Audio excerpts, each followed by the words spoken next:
Eu penso que a religião costuma perguntar se as pessoas acreditam na vida depois da morte. E as religiões ficam tentando responder essa, que é uma das maiores inquietações de toda a humanidade. Mas me parece que uma igreja que se propõe a fazer uma teologia pública, ela acredita em vida após a morte, mas, acima de tudo, ela acredita em vida antes da morte. Então, ela orienta a sua comunidade de fé, ela discute a teologia pensando, é possível ter cristãos nos conselhos municipais? É possível ter cristãos discutindo a saúde no município, a violência? Começa agora o BTcast. Teologia é nosso esporte.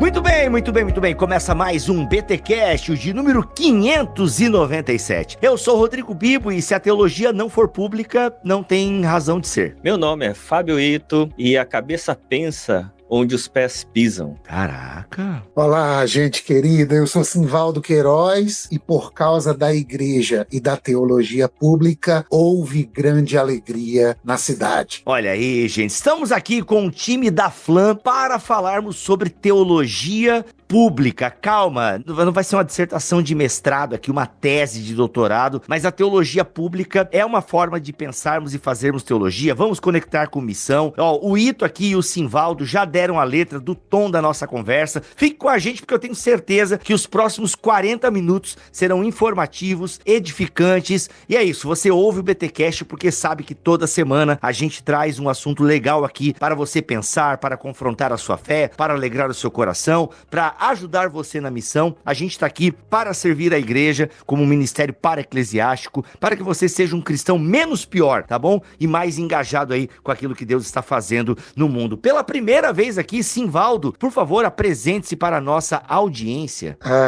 Rodrigo Bibo, meu querido amigo Ito, alegria participar aqui desse bate-papo, desse tempo legal. Sou um ouvinte de carteirinha. Olha aí!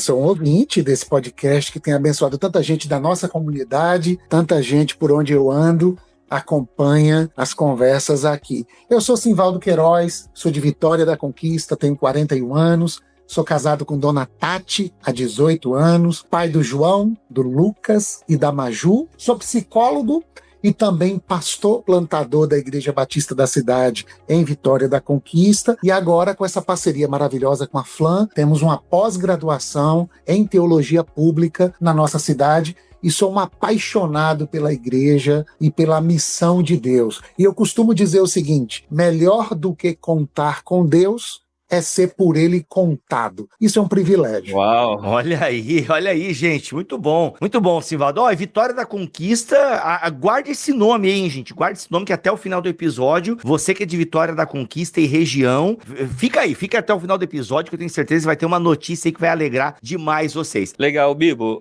Bom, primeiro, bom dia, boa tarde, boa noite para quem estiver nos escutando. Estive na igreja do Simvaldo esses dias atrás, fui muito bem acolhido. Bibo, se você for na igreja dele, você chega no hotel, tem uma caixa de presente, cheio de comida, engordei uns 3 quilos em 2 dias que eu estive lá. Muito bom. Mas é isso aí, depois durante a semana, a gente faz aquele cardio, a gente corta carboidrato. O pessoal diz que eu emagreci, o pessoal fala que eu emagreci mesmo 10 quilos. Cortando bastante o açúcar e não jantando à noite, entendeu? Tipo assim, ou jantando ali até às 7 da noite, depois, entendeu? Então assim, cortei bastante pão também, eu era um amante de pão com queijo, pão com coisa. Então tem que seguir essa dieta aí que eu tenho que perder também. É isso aí, mano, mano, assim, de manhã você acorda aí, primeiro você toma água, deixa ela tomar café depois você vai comer, você faz o quê? Uma panquequinha aí, ovo, aveia, um scoop de whey, entendeu? De chocolate, que fica legal, dá um saborzinho, você bate, faz uma panquequinha ali, passa uma pastinha de amendoim, rapaz, você tá pronto até o meio-dia, e só vai. Bibotal, que também é vida saudável e nutrição. Exato. Na hora do podcast. Só falta ir pra academia pra ganhar estrelinha mesmo da vida fitness, porque assim, eu emagreci, né, mas tá tudo mole, capenga, né, eu dou salto do balança, tô com teta, essas coisas todas, mas calma, academia ainda é um processo. É teologia do corpo aqui. Exato, que é importante, Mas vamos lá, mas tem a ver com teologia Tem tudo pública, a ver. talvez tenha uma ligação, tem tudo a ver, olha aí. Mas vamos lá, Ito, teologia pública. Eu quero começar com definições, né? Por que esse pública no nome da teologia, né? Tipo, teologia pública. Que área da teologia é essa? Por que a gente dá esse nome teologia pública, né? Por quê? Porque não é só teologia, mas o que esse pública quer dizer aqui? Bom, teologia pública é uma área da missiologia. Acontece que na visão grega, helenista, a gente divide o mundo em duas esferas, né? Entre natureza e graça, ou no ambiente religioso, entre sacro e profano. E aí toda a missão, a ação da igreja, ela ficou restrita ao templo. E nesse processo, o que foi acontecendo é que a esfera pública ela foi sendo deixada de lado na visão missiológica da igreja.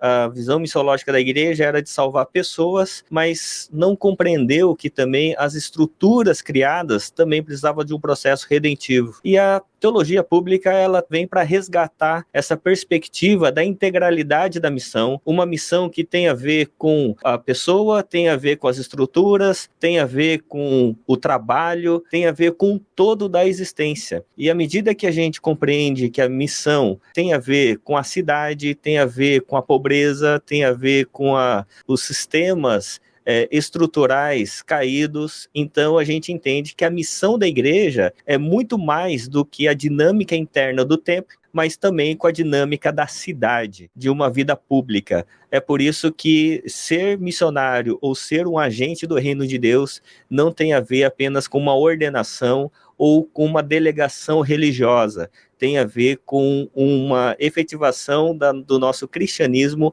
aonde Deus nos coloca. Por isso que eu comecei com a frase que a cabeça pensa onde os pés pisam. Onde você coloca os seus pés, você tem que começar a pensar à luz do reino de Deus e ali você fazer teologia pública. Legal. Simvaldo, quer dar os seus 2 centavos sobre isso? Dessas definições gerais?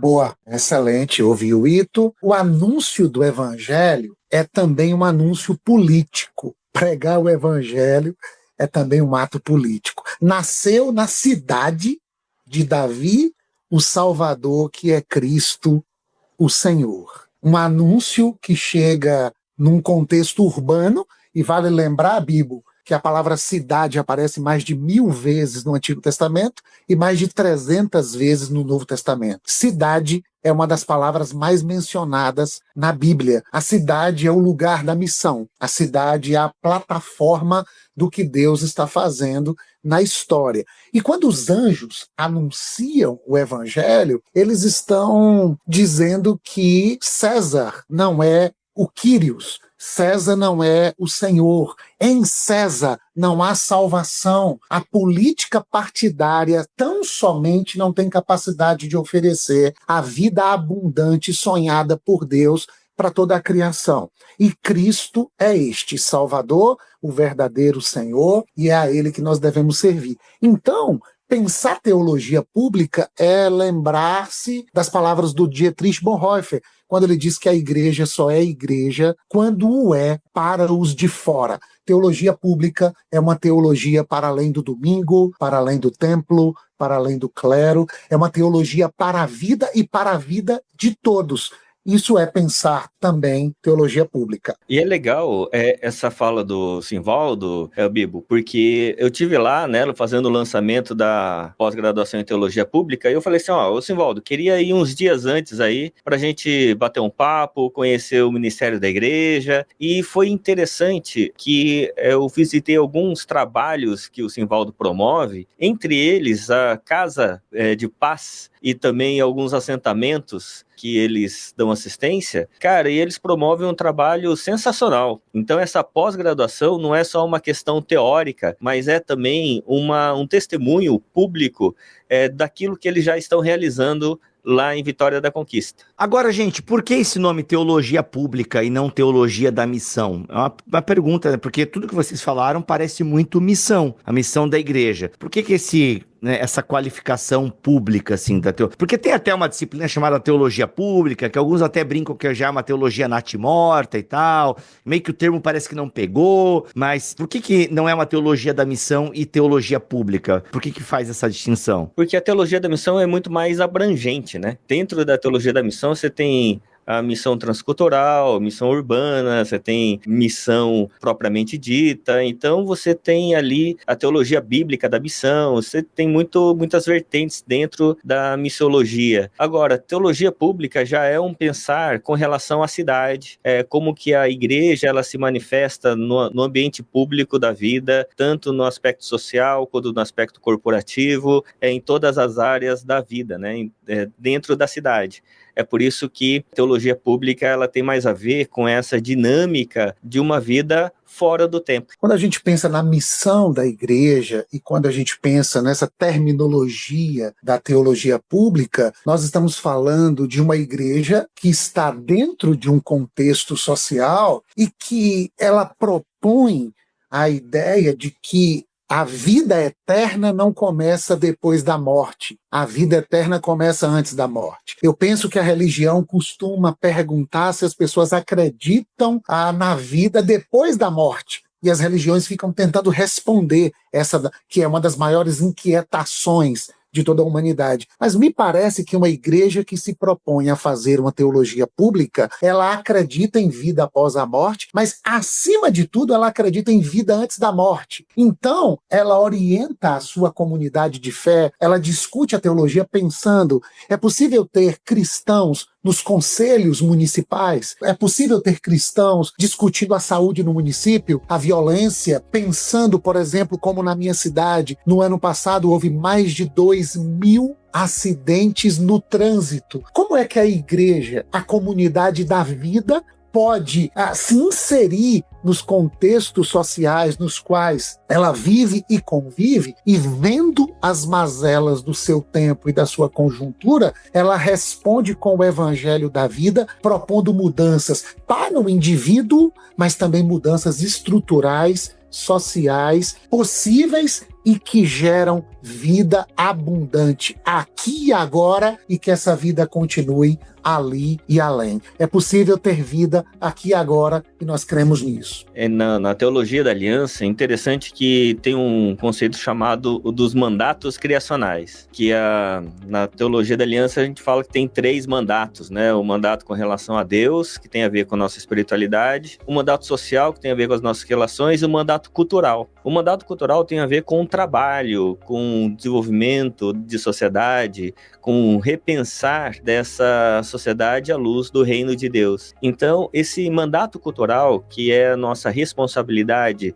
com relação ao desenvolvimento do conhecimento e a efetivação desse conhecimento também na promoção do bem comum, ele é uma ordenança que Deus nos deu desde lá da criação, ao sermos criados à imagem e semelhança de Deus. Então, quando numa teologia pública a gente coloca que servir a Deus em todo momento, em todas as esferas, também a gente traz uma responsabilidade para nós, que onde Deus nos coloca, nós vamos redimindo aquilo que foi caído lá no Éden. Uma das primeiras coisas é o conceito de trabalho, né? O trabalho, ele passou a ser penoso por causa da queda, né? Ali em Gênesis 3 fala que do suor do rosto nós comeríamos, porque já desde o Éden o trabalho se tornaria algo cansativo, penoso. Mas quando somos redimidos, então agora o trabalho ele tem que voltar a ser para a glória de Deus, e tudo que nós fazemos, aonde quer que estejamos, também tem que ter esse princípio.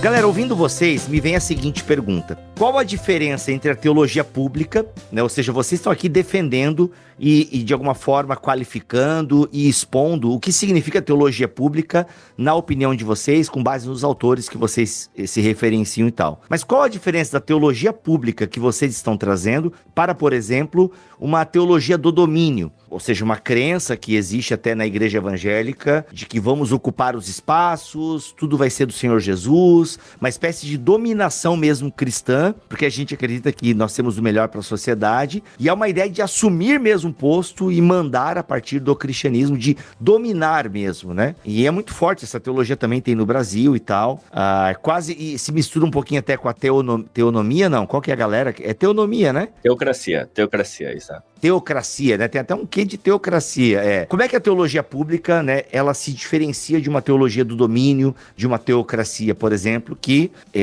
eu não acho saudável para o papel da igreja nesses moldes, né? Mas como é que a gente diferencia a teologia pública de teologia do domínio? Excelente, Bibo.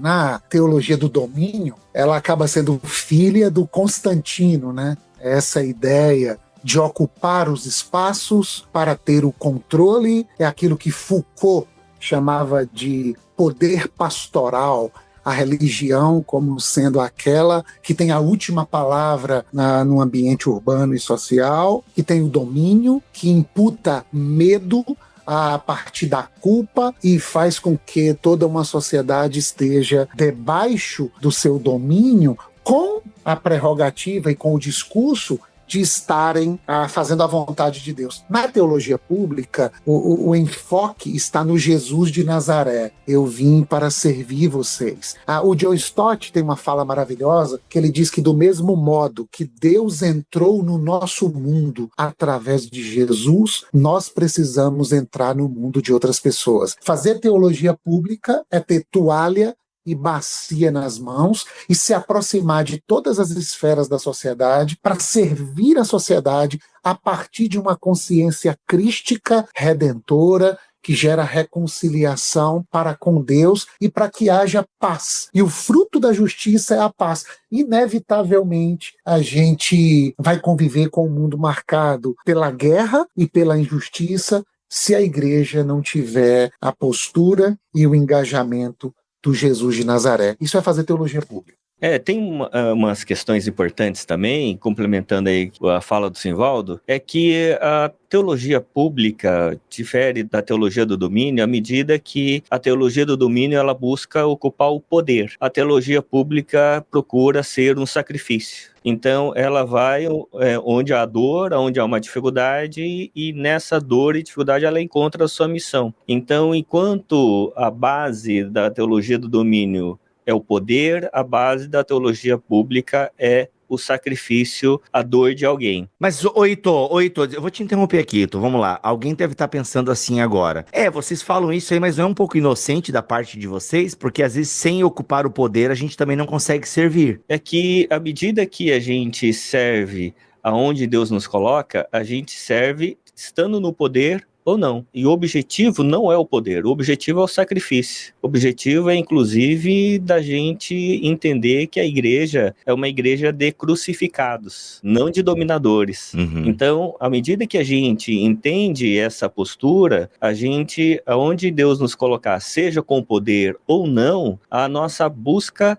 é a cruz e não o poder. O poder não é o objetivo, ele pode ser o meio, mas ele não é o fim. O fim é o sacrifício. Essa é a diferença da teologia pública para o domínio, né? Legal. Eu poderia dar um exemplo prático, Ito. Você já mencionou o trabalho da Casa da Vida, aqui em Vitória da Conquista, e é assim, Bibo. A gente começou um trabalho de capelania hospitalar, e a gente visitava o Hospital Geral da nossa cidade, que atende uma população flutuante de quase 2 milhões de habitantes, porque nós estamos no sudoeste da Bahia e o hospital também atende a população do norte de Minas Gerais. Lembrando que Vitória da Conquista é o eixo rodoviário que liga o sul e o sudeste do país para todo o litoral do Nordeste. Caramba! Então, quem vai para o Nordeste de carro, saindo do sul ao sudeste, necessariamente vai passar pela BR-116, que corta a nossa cidade ao meio. Então você imagina a quantidade de acidentes, pessoas chegando no pronto-socorro, cirurgias, e pessoas de outros municípios sendo atendidas em Vitória da Conquista, tendo que haver o movimento dos seus entes queridos, das suas cidades, para ficarem em Conquista enquanto os acidentados, os adoecidos e os que estão em tratamento no hospital sejam acolhidos. O que a gente começou a ver durante essa capelania? Quando a igreja sai do templo e ocupa as ruas da cidade com um olhar de compaixão, ela vai se dando conta de que ela não precisa necessariamente estar no poder para fazer a diferença, mas ela pode, inclusive, confrontar os poderosos a partir do serviço sacrificial, como o Ito colocou. Resumo da história, depois a gente pode falar mais. Ao ver pessoas que estavam morando no hospital há 3 meses, 4, 5, enquanto seus entes queridos estavam sendo tratados, a gente começou a pregar sobre isso na igreja, a necessidade de cuidarmos dessas pessoas provenientes de outras cidades, que acompanham seus pacientes, mas que não recebem alimentação, que não têm um lugar digno para dormir, que o hospital e o Estado não oferecem para o acompanhante a dignidade e o cuidado, ao ponto de uma pesquisa ter sido feita e muitas pessoas que acompanham os entes queridos, quando eles recebem alta, o acompanhante fica internado, adoecido. Quem cuida de quem cuida? O resumo dessa história é que a igreja faz uma incidência pública, inaugura uma casa, e essa casa, durante 7 anos, acolhe mais de 7.000 pessoas. Algumas delas moram quase 1 ano com a gente, sem pagar nada, tendo auxílio psicológico, auxílio de assistente social, todas as alimentações, banho, cama, colchão, travesseiro, lençol, enquanto cuidam dos seus entes queridos. E quando termina o período de estadia na casa, eles dizem: Jesus apareceu para a gente de uma maneira diferente, através de um banho quente, de uma comida feita com amor, de uma escuta afetiva, de um abraço acolhedor. Qual é o resultado disso? Os funcionários do hospital, as pessoas do hospital dizem: que comunidade é essa que está transformando e abençoando a vida de tantas pessoas que não vão fazer parte da igreja, porque elas são provenientes de outros municípios. O bem invadindo os espaços públicos para que vejam as boas obras da igreja e glorifiquem o nosso Pai que está nos céus, segundo o nosso Senhor Jesus. Sensacional. Eu pastorei uma igreja na Vila Carrão e eles tinham um trabalho incrível lá, social, e nem era em São Paulo, era no sul de Minas, numa pequena cidade chamada São João da Mata. E era uma cidade rural. A maior parte dos jovens, quando tinham uma certa idade, iam para cidades maiores, né, para estudar, trabalhar e tudo mais. E aí a igreja começou a fazer um reforço escolar. Desse reforço escolar começou a surgir um problema, né? Porque os jovens queriam ir para a faculdade, mas ou não tinha dinheiro para pagar, ou tinha que mudar para a cidade. E aí chegou um projeto que acho que foi muito interessante, que tenha tudo a ver com isso que o Simval está falando, que foi a gente conseguir recursos para pagar a faculdade dos jovens. Fizemos uma parceria com a prefeitura para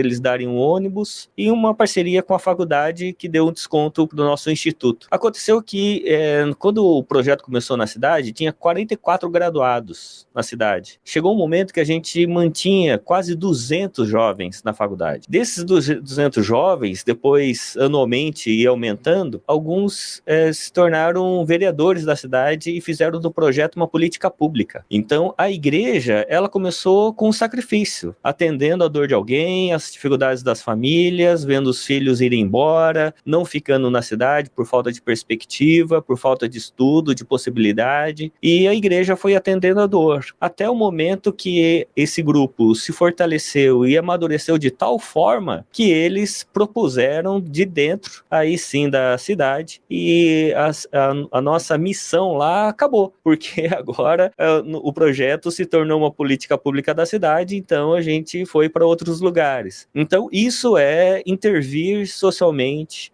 de forma pública, como um sacrifício, gerando pessoas maduras, pessoas com responsabilidade social, responsabilidade cristã, à medida que a gente vai nos doando, nos sacrificando, para que as pessoas também aprendam o valor de viver em prol do próximo, não em favor de si mesmos. Sensacional. Galera, talvez você esteja ouvindo agora, né, o Simvaldo, aí, o Fábio, falando sobre algumas funções funções, algumas tarefas, algumas obras, algumas diaconias, é um termo que eu gosto bastante também de usar. Aí você, mano, como é que a igreja começa isso, assim? Porque às vezes, né, o Simvaldo é plantador também.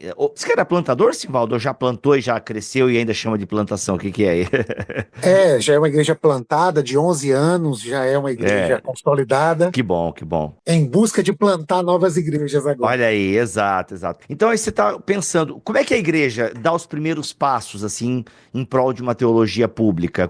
Quais são as dicas práticas que alguém que está nos ouvindo agora, que é ligado à liderança da igreja, ou que pode, né, tem proximidade com a liderança, enfim, como é que se começa a despertar a igreja para uma teologia pública? Como é que se faz teologia pública na cidade, que é a plataforma onde o evangelho atua? Ah, legal, Bibo. Eu estudei um pouco sobre a relação da igreja com a cidade, no mestrado em teologia, e eu desenvolvi o A e I, O, U dos movimentos da igreja com a cidade, dos movimentos da igreja que pretende fazer uma teologia pública. Então, ampliar os diálogos e as relações com as demais organizações que trabalham pelo bem da cidade. A igreja vai procurando essas instituições e esses movimentos urbanos que propõem aquilo que é bom, aquilo que é belo, aquilo que gera vida, aquilo que sinaliza a graça de Deus, mesmo sem que eles deem o crédito para Deus. Então, a igreja que pretende fazer uma teologia pública amplia os diálogos e as relações com essas organizações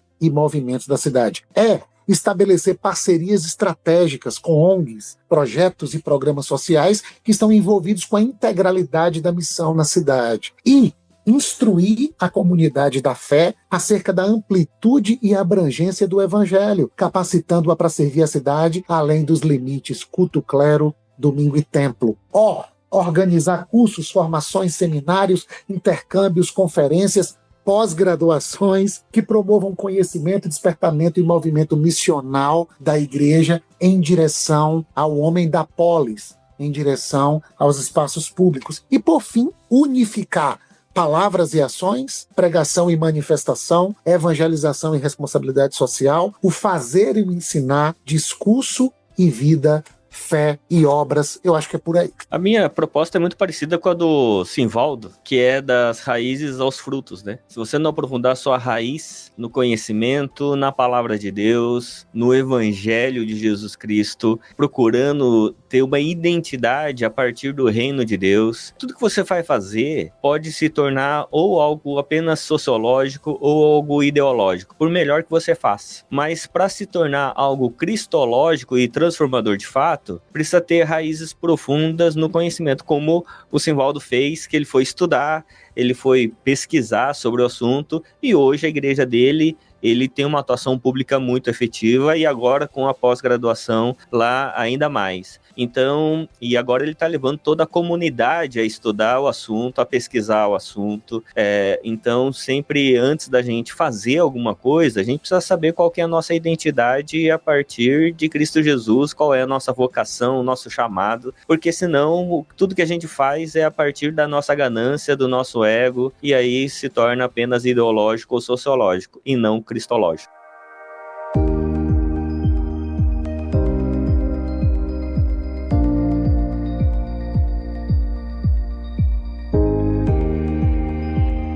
Oi, Heitor, vamos falar então dessa pós-graduação em teologia pública, que tem nota 5 no ENAD. Ela é EAD, ela é presencial? Como é que funciona essa pós-graduação aí que a FLAM está fazendo em parceria com a Igreja Batista da cidade? Enfim, né, tem todo esse apoio aí, essa parceria, apoio dos Jovens da Verdade, da CEPAL. O que o pessoal vai estudar aí nessa pós-graduação que agora a FLAM está oferecendo em parceria aí com a Igreja Batista? Bom, essa pós-graduação é uma pós muito importante porque é com uma igreja que efetivamente já trabalha com isso, liderado por um pastor que pesquisa sobre o assunto. Então, é uma pós-graduação que a gente vai ter um time de professores excepcional, vai ter o Paulo Capelletti, Fábio Silva, o próprio Simvaldo, Tiago Otero, Vitor Fontana, vários professores que vão trabalhar a questão dessa missiologia na cidade. Como a gente dividiu esse curso, das raízes aos frutos, como eu falei, né? A gente vai trabalhar primeiro as matérias bíblicas, né? Teologia bíblica da missão, introdução à Bíblia, igreja com a cidade, hermenêuticas contemporâneas, e depois a gente vai estruturando a leitura social, liderança cristã, ecoteologia, missiologia, vai ter matérias como formação histórica e social do povo brasileiro, políticas públicas de assistência e diálogo com o poder público. Então, vão ter matérias muito importantes, elaboração e desenvolvimento de projetos, além do conhecimento profundo a partir do evangelho, eles vão ter matérias muito práticas de como você estrutura um projeto, como é que você faz com que esse projeto ele se torne profético na cidade, à medida que você confronta muitas vezes o poder público por meio do sacrifício, por meio de uma ação efetiva no reino, né? Então, é uma pós que tem 18 meses e que tem tanto presencial lá em Vitória da Conquista, mas tem EAD, todas as aulas são gravadas e depois disponibilizadas aí para os alunos do ensino à distância. Então, é uma pós que, para a FLAM, é uma grande alegria. A gente tem outras pós também, mas essa pós, a gente, como faculdade, a gente está muito satisfeito pela parceria com o Simvaldo e com a igreja, quanto pelo conteúdo que foi formado e o time de professores, time de docentes excepcional. Ou seja, é presencial, você que mora em Vitória da Conquista tem a opção presencial, mas você que mora em qualquer lugar do mundo pode fazer também essa pós-graduação em Lato Sensu, que ela é 100% EAD. Exatamente, ela é uma pós-graduação, então para você se matricular, você tem que ter uma graduação em qualquer área, não precisa necessariamente ser na área teológica, mas se você não tem uma graduação e não tem a possibilidade de ter a pós, você pode ser um aluno ouvinte.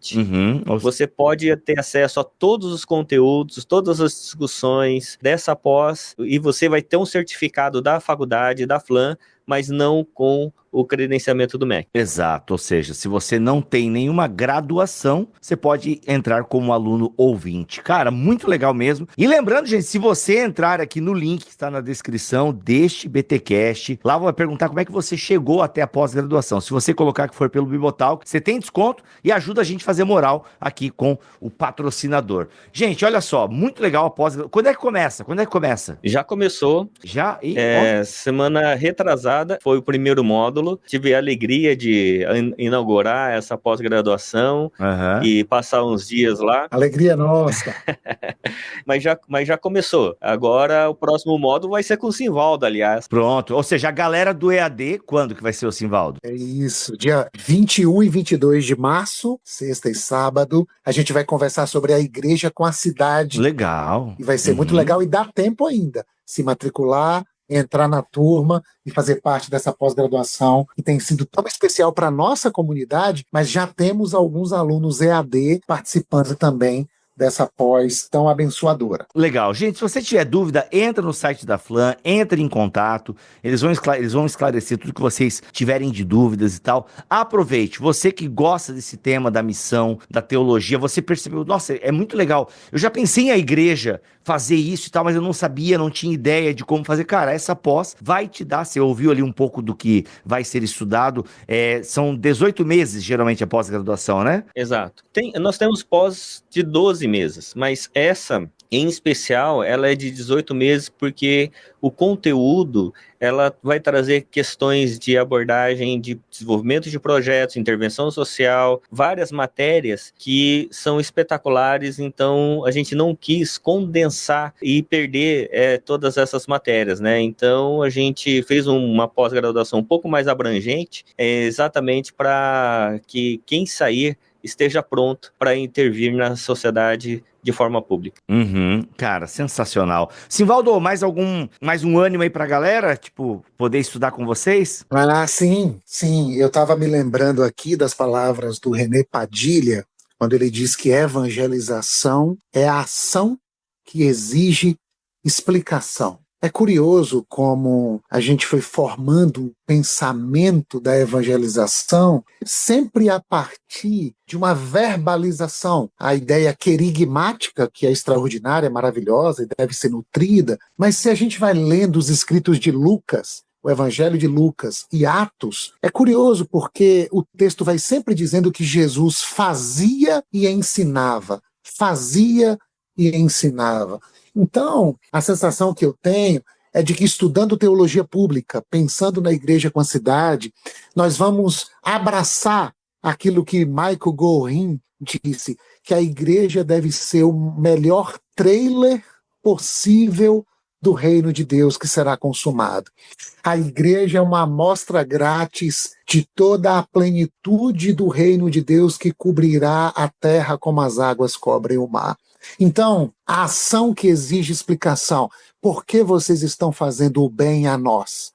Nós estamos fazendo o bem a vocês porque Deus os ama. Ele é o nosso Pai. Nós somos seus irmãos, nós os amamos e vocês serão conhecidos como meus discípulos se amarem uns aos outros. João 13:35 é a nossa missão de ser um sinal veemente, concreto, histórico e relevante do reino de Deus, aqui e agora, como dizia Dom Robson Cavalcante, até que esse reino seja consumado ali e além. Que seja assim. Muito bom, Simvaldo, muito bom, Ito. Gente, que papo legal. Acho que a gente fez uma boa introdução aí o que é a teologia pública. E é isso, pessoal. Se você ouviu, se você, rapaz, eu pensava sobre isso, mas não sabia ir além. É agora, chegou a sua oportunidade de fazer essa pós-graduação. Se você não tem uma graduação, vá como aluno ouvinte mesmo, tá? Porque o conhecimento que você vai ter vai ser suficiente para você agir aí na comunidade, promover algo na sua comunidade. Então, aproveite. O link está aqui na descrição deste BTcast em bibotalk.com e também no YouTube, beleza? E não esquece de dizer que veio pelo Bibotalk, que você tem desconto aí na primeira mensalidade. É isso, Ito. Obrigado pela tua presença aqui mais uma vez no BTcast. Eu que agradeço. É isso. E Simvaldo, seja bem-vindo e volte sempre. Porta tá aberta. Obrigado, Bibo. Obrigado, Ito. Alegria de fazer parte. Tamo junto para viver muita coisa bonita nesse reino do bem. E uma coisa que a gente vai viver de forma bonita, que dia que vai ser, Ito? O nosso BTD lá em Vitória da Conquista, hein? Aí, ó. Que dia que vai ser? Dia 8 de novembro. Olha aí, galera, 8 de novembro nós estaremos em Vitória da Conquista. Vai ser um sábado inteiro aí, pensando Bíblia, O tema vai ser teologia pública também, ou a gente vai ser outro tema? Teologia pública. Teologia pública, olha aí. Então, dia 8 de novembro, galera, vamos estar em Vitória da Conquista, num BTD, Então já se prepare aí, você que é da região, você que não é da região, mas quer ir, já aproveita, já faz excursão lá, vamos que vai ser um evento muito legal. E temos duas presenças confirmadas muito importantes. Olha! Que é o Zé Bruno e a banda Resgate. Não! Esse BTD vai finalizar com o show da banda Resgate. Que é isso, rapaz? Olha, gente, o show vale a pena, hein? O show vale a pena, só pelo show você já vai lá, entendeu? Mentira, vai ser massa demais. Zé Bruno palestrante também, tem se mostrado aí um grande pensador do nosso tempo e vai ser legal demais, galera. Dia 8 de novembro, lá em Vitória da Conquista, tá bom? Teremos um BTD. Calma, fique de olho nas nossas redes sociais e em breve a gente divulga link para você fazer a sua inscrição para este BTD, tá bom? Fica calmo que vai dar tempo, acompanhe as redes sociais do Bibotalk, @Bibotalk no Instagram, temos o nosso canal também no WhatsApp, tá bom? Fica de olho aí porque você vai ser notificado quando nós abrirmos a inscrição para este BTD dia 8 de novembro. E agora em maio, Ito, a gente vai estar junto também na Casa da Rocha, com o Pocket Show do Zé Bruno. Vai ser agora no dia 17 de maio. 17 de maio em São Paulo. Em breve também abriremos as inscrições para este BTD. E com as presenças confirmadas de Luiz Saião, Vitor Fontana, eu, Zé Bruno e você. E eu, olha aí, gente legal, hein? Gente legal. Imperdível. Imperdível, tem 2 BTDs aí promovidos pela Flam esse ano, então fique de olho, acompanhe nas redes sociais para você não perder a chance de fazer a sua inscrição. Ficamos por aqui, voltamos na semana que vem, se Deus quiser assim permitir. Fiquem todos na paz do Senhor Jesus.